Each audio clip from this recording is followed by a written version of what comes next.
முதலமைச்சர் விஜய் அவர்கள் இந்த தொகுதி மறைவு சட்டத்துக்காக அனைத்து நாடாளுமன்ற உறுப்பினரையும் கூப்பிட்டு இன்னைக்கு ஒரு மீட்டிங் வச்சிருந்தாங்க.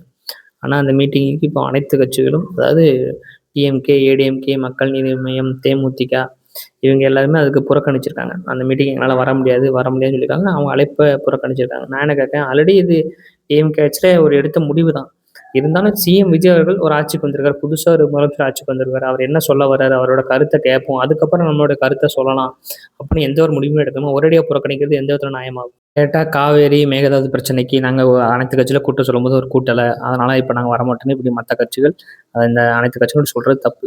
நான் என்ன சொல்ல வரேன், அந்த ஒரு நீங்க மக்களால தேர்ந்தெடுக்கப்பட்ட நபர்கள் அப்படிங்கும்போது, மக்களுக்காக ஒரு மீட்டிங் போடும்போது அந்த இதுக்கு வந்தோம். இது வந்து தமிழ்நாட்டுக்கு சார்ந்த ஒரு விஷயம். உங்களுக்கு தனிப்பட்ட விருப்பு வெறுப்புகளை காமிக்கிறதுக்கான கூட்டம் கிடையாது.